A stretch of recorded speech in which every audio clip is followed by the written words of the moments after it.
You fuckers are unbelievable, you know that? Oh, Helena, Sheila laughed as she took a skewer from a tray carried by a passing Zoosh. You aren't still going on about that, are you? What?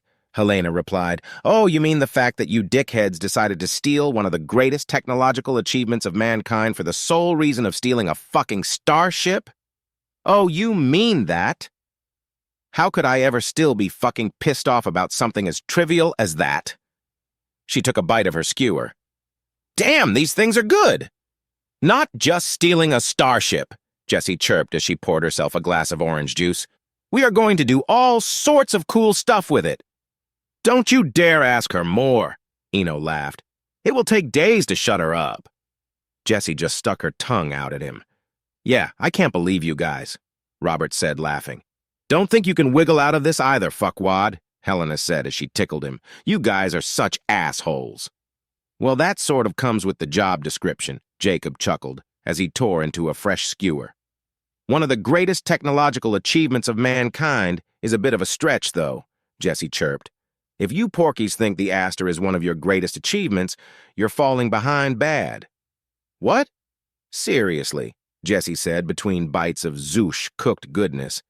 The Aster is amazing for its size, but it wouldn't even rank in the top 100 in the Republic as far as raw oomph goes. Bullshit. The geek speaks the truth, Sheila said as she reached for the orange juice. Your average Republic cruiser packs more power, and a lot of universities have way better hardware than the Aster. Oh, what I wouldn't give for a cruiser core, Jessie gushed. Bunny would be so happy in one of those. Okay, now I know you are pulling my fucking leg, Helena said as she grabbed an imp melon, a fruit native to her homeworld. No, seriously, Robert said. The Aster is fantastic. Make no mistake, but greatest technological achievement of mankind? Nah. But the Aster was based on the latest Federation research. And our stuff is entirely our own, Sheila said. We aren't limited by some stale old bullshit. Well, in all honesty, we borrowed a lot from the Empire, Jessie said with a little smirk, knowing she was about to get a reaction. In fact, almost all of our civilian systems are still assembled in the... To our specs and our best stuff is still homegrown, Sheila snapped. Yeah, keep telling yourself that, Jessie mumbled into her glass. What was that? Nothing, Jessie smiled. Got something to say, weeb? You are right. Our most powerful systems are made in the Republic. They might need their own buildings and dedicated power grids, but... Oh, sit on a dick! Sheila exclaimed as she threw a slice of toast at Jessie. Jessie just caught it and laughed in response. Hey, there is nothing wrong with TBF, Roberts laughed. TBF? Helena asked. Terran motherfucking brute force, Sheila exclaimed happily. Make it fucking huge and pump a shitload of power through it. Works every fucking time. Who cares if it's the size of a city block and needs its own fusion reactor network? We got plenty of fucking room and the best reactors in the motherfucking galaxy. You're shitting me, Helena exclaimed. Nope, Jessie bubbled happily. The Monolith-class supercomputers are that big. They are fucking monsters. Even the Empire doesn't have anything like them. What do you even use something like that for? I don't know. Stuff? Jessie laughed. That isn't the fucking point. We fucking have them. That's the fucking point. Typical Terrans, Helena said as she rolled her eyes. You're goddamn right, Sheila laughed. So, what is on the schedule for today? More pillaging? Helena asked as she sunk her teeth into a piece of steak. Fuck! Those Zoosh are good cooks. I know, right? Sheila responded.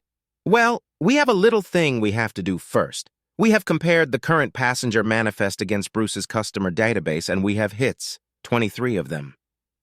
Oh, Helena said quietly. So? Yeah, Sheila said with a cruel smile.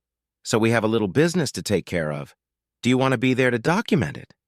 Yeah, of course, Helena said grimly. You going to build crosses for all of them? No time, Gloria said in a quiet monotone. I would love to, but... She fell silent as Helena and Roberts glared at her. She shrugged and then returned to her breakfast. What are you going to do then? Helena asked, sort of dreading the answer. Rupert Glent took the boxes of cereal and synth milk from the guard and carried them back to the little pile of crates and bedding where his family were sitting. His daughter bounced up and down excitedly. "Bunny Crunch!" she enthused.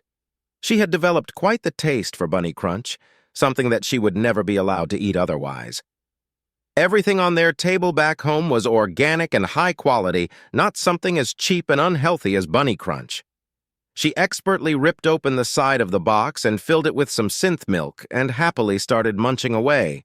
She especially loved how it made the milk bright pink and sparkly, with all of the artificial coloring and nominally edible holographic glitter. He could see his wife wince every time his daughter took a bite. Rupert couldn't help but smile a little at her. At least she was having fun. She had even had the presence of mind to leverage her situation into securing promises from both her parents that she would be able to continue to get her new favorite breakfast once their adventure was over. He had absolutely no doubt the little shark knew exactly what she was doing when she did it. He was a little proud. He handed his son a box of his new favorite cereal, Crunchy Power Blasters, and sat down next to his wife, and they grimly tore into their repast. "They feed us this garbage, and you just know they are feasting like kings," his wife grumbled. "At least they are feeding us," he replied. "Well, sort of feeding us anyhow," he said as he put a spoonful of Happy Crunch in his mouth. "Why do all of these have to have the word crunch somewhere in their name? It's a way to market the fact they are 50% plastic." His wife snickered as she tucked into her Healthy Crunch Supreme. She looked over at the guards uneasily. "Those bug things scare the shit out of me." "As long as they aren't Terrans, I don't care what they look like," Rupert whispered to her. "Those bug-looking things are actually pretty decent. Well, decent as far as armed thugs go in any event. They even remembered our kids' favorite cereal." Suddenly, the doors to the cargo bay opened, and a host of armed humans and other creatures filed in, many more than had ever come in before. Rupert set down his cereal and stood protectively in front of his family. This didn't look good. "All right!" a woman at the front of the pirates shouted. "Everybody line up now! I said now!" "What's going on?" Rupert asked as he worriedly started to fall into line. "Pray you don't find out," a Terran snarled at him as he roughly shoved him into place. Rupert looked on with increasing apprehension as a small human woman walked along the line holding a tablet up to each person in turn. She would occasionally just nod, and they would drag the person off to the side and tie their hands behind their back with disposable restraints. After they grabbed around 20 people or so, the woman who was clearly their leader said, "Fall out. That means go back to whatever you were doing." "Where are you taking my son?" an older woman cried in alarm as she rushed towards them. "You know where, and you know why. Be grateful you aren't coming along, bitch." Their leader snarled as she pushed the woman back with the butt of her rifle. "Just in case any of the rest of you don't know," she barked, as a hollow projector was brought into the room. It was turned on as they all left with the people they grabbed. That rude, foul-mouthed woman from the cruise appeared. "Bruce's Emporium, an easily overlooked establishment just off the promenade of the White Star," Helena began as footage of her walk-through, complete with barely clothed captives, started to play. Rupert watched the program in horror as his wife covered his children's eyes. The former patrons of Bruce's Emporium were roughly shoved into a short corridor, and the blast door slammed shut behind them. "Okay, now we go back to pillaging. I want to get into the larger vaults today," Sheila said as she dusted off her hands. "What are you going to do to them?" Helena asked. "We just did it. Those doors are airtight." "Are you going to, She swallowed hard. "Trigger fire suppression? Like what happened to me?" "Nope, that would be too good for them," Sheila replied. "We just walk away. Let nature take its course. They'll die sooner or later." "Jesus. Okay, now we pillage," Sheila said cheerfully as they all walked away. Helena was pretty much free to go wherever she wanted and do whatever she pleased, and she made good use of that freedom. She got hours of interviews from the former Juche freedom fighters recording first-hand accounts of their war and the reasons behind it. She was wrapping up another interview with them when Roberts cocked his head to the side, covering his earpiece with his hand. "Got it," he responded. "Hey, Helena, they just cracked open the first of the vaults, and they say you really want to see this." Helena and Roberts hurried to the location of the bank's larger storage vaults deep within the ship. Sheila's whole crew, except for Tasunk Al, who was guarding the Tiger, had assembled, and they were pulling out paintings, one after the other. "Holy shit," Jessie chirped excitedly as she was scanning them. "These are from the sacking of the Louvre." "Nice," Jacob exclaimed. "These have to be worth over $1 billion, easy." "They would if we were going to sell them," Sheila said with a grin. "All of these are going right back to the Republic." "But Sheila, no sense getting greedy, dude," Sheila responded. "We are making plenty off of this little job. We can afford to give these back." "I guess. Seems like such a waste, though," Jacob said, looking at the trove longingly. "Think of it as buying goodwill," Sheila grinned. "These little scribbles will ensure our continued welcome in the Republic. After this stunt, we just might need that." "These are worth millions. Billions," Helena stammered as she stumbled into the vault, looking around at all the masterpieces. "You're just going to give them away?" "Yep," Sheila responded. "You know why this shit has been sitting in this vault for this long? Because it's that fucking hard to move. We're much better off just giving it to the Republic than we are spending the rest of our lives sitting on billions we can't actually get. It's fucking awesome when things are kind of priceless, but when they actually are priceless, it's a royal pain in the ass.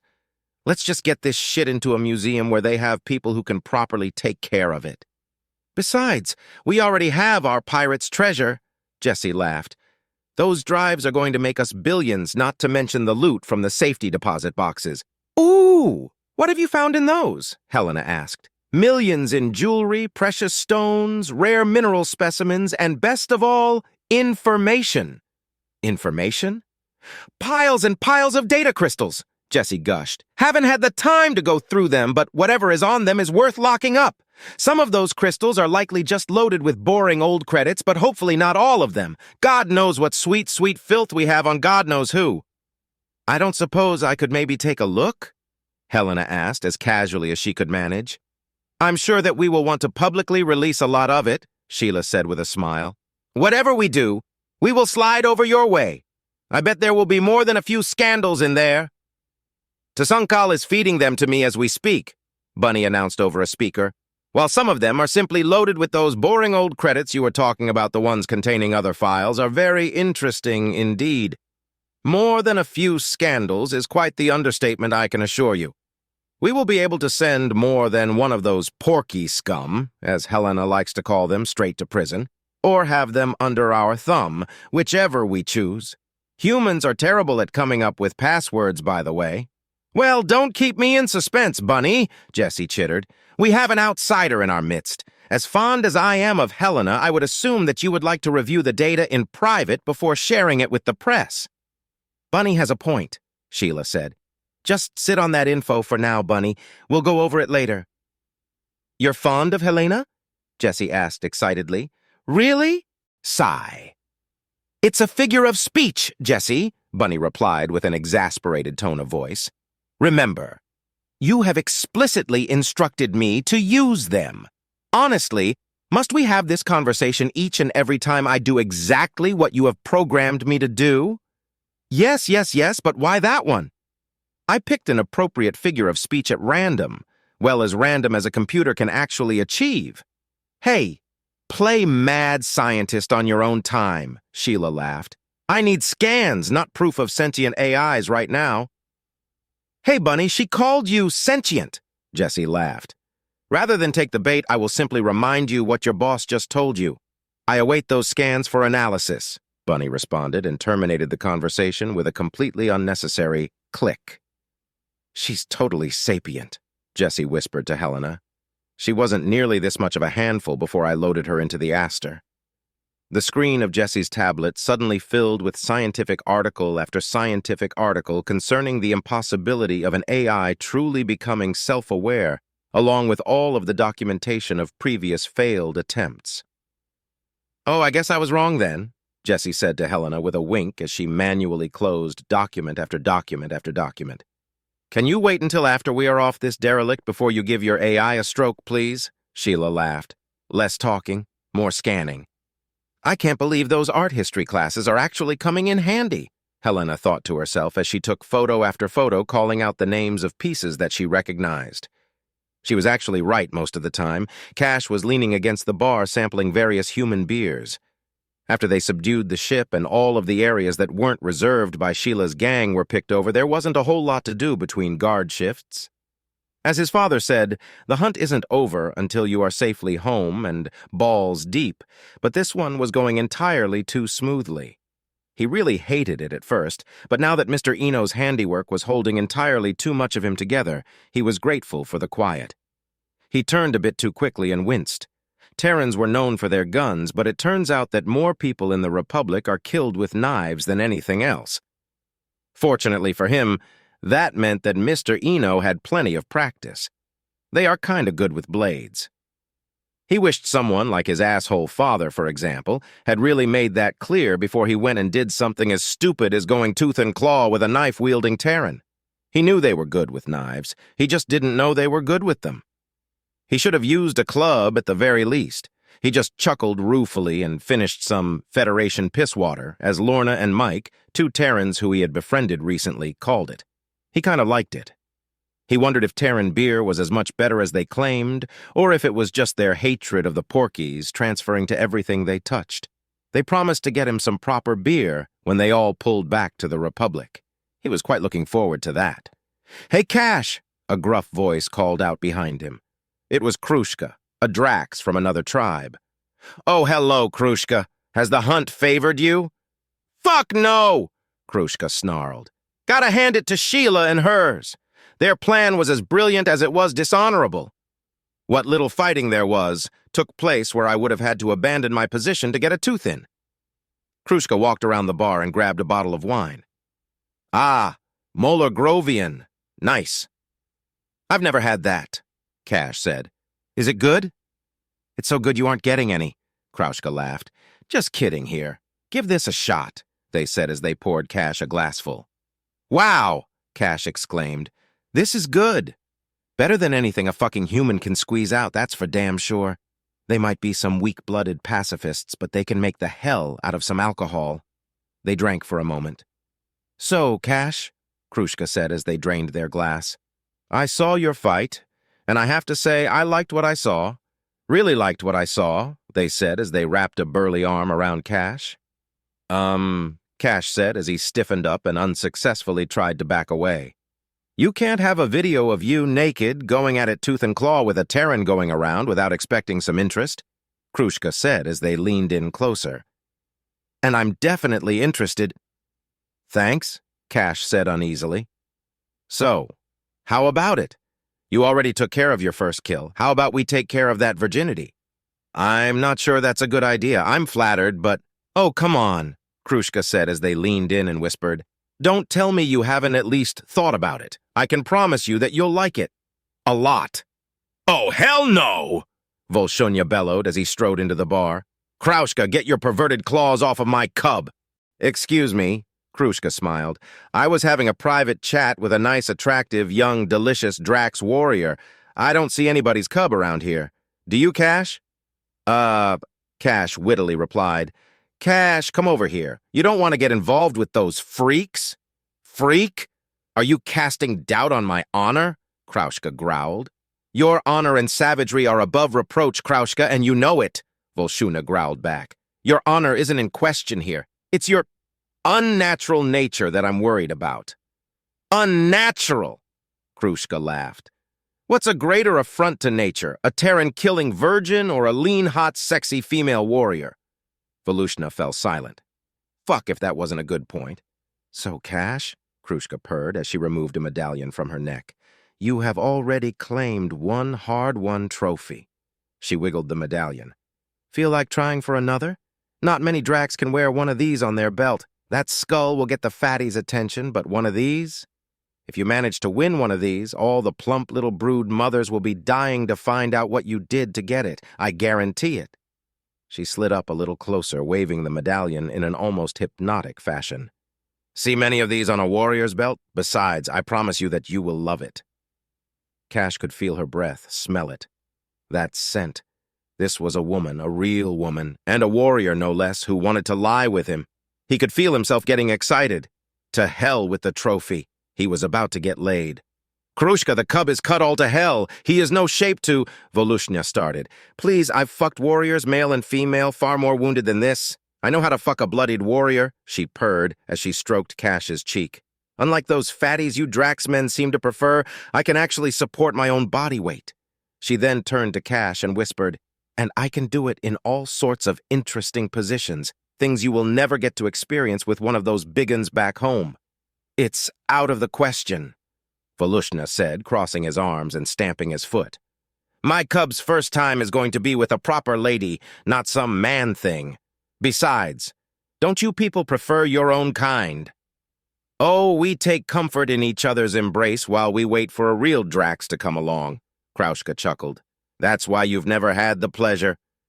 This conversation is over, Krushka.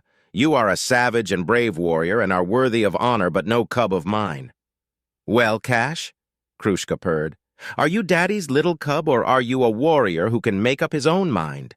She looked down and smiled. Looks like part of you has already come to a decision. Cash just sighed and turned towards Volushnya.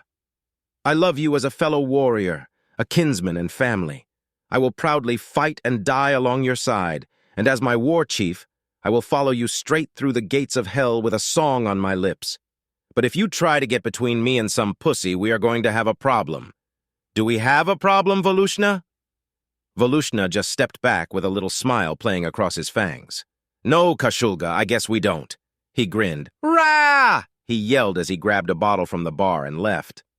Volushnya and Sheila were sitting in an empty cafe with a plate of snacks, a bottle of beer, and a cup of coffee, respectively.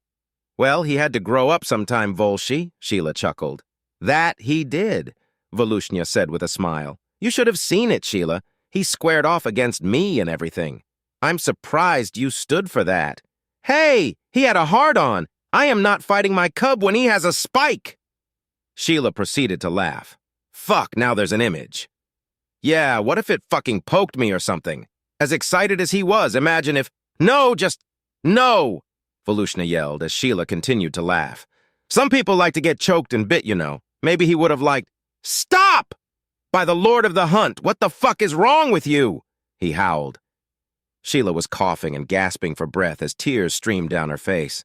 Well, Volshi, you gotta hand it to him, Sheila said once she caught her breath. He's had one hell of a first hunt so far. Yes, that he has. His mother is going to flay me alive, but yes, one hell of a first hunt. Well, you don't have to tell her everything. Her little cub shows up with a Terran skull, a huge fucking scar, and to top it all off, a Draxa Warrior's medallion on his fucking belt? Oh, she will have just a couple of questions, trust me. She will be proud as hell, make no mistake, but she will definitely not be happy with me. He laughed as he shook his head. Volushnya! Lorna yelled as she walked up. Volshi, you seen Cash? We found some real Terran gin, she exclaimed happily as Mike held up a bottle of clear liquid triumphantly. Sheila made an unhappy face. Oh, you know we can handle our liquor, boss. I don't doubt it for a second, Sheila said with a smile. It's just that bottle looks really nice right about now. So we should keep the fact that we also found a pile of fresh limes to ourselves then? Mike said with a wiggle of the bottle. Sheila just flipped them off and raised her coffee cup as they both laughed. So, do you know where Cash is? I thought he would like a taste of a real Terran drink, Mike asked. Well, Big M, Volushnya said with a chuckle, Kashulga is getting laid. What? Lorna asked in surprise. By whom? Krushka. Damn, that big hairy monster? Mike asked in shock. Huh, didn't know Cash swung that way. Top, bottom, or free for all?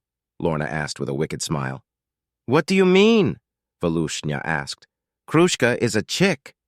Krushka is female, but I thought your women didn't fight.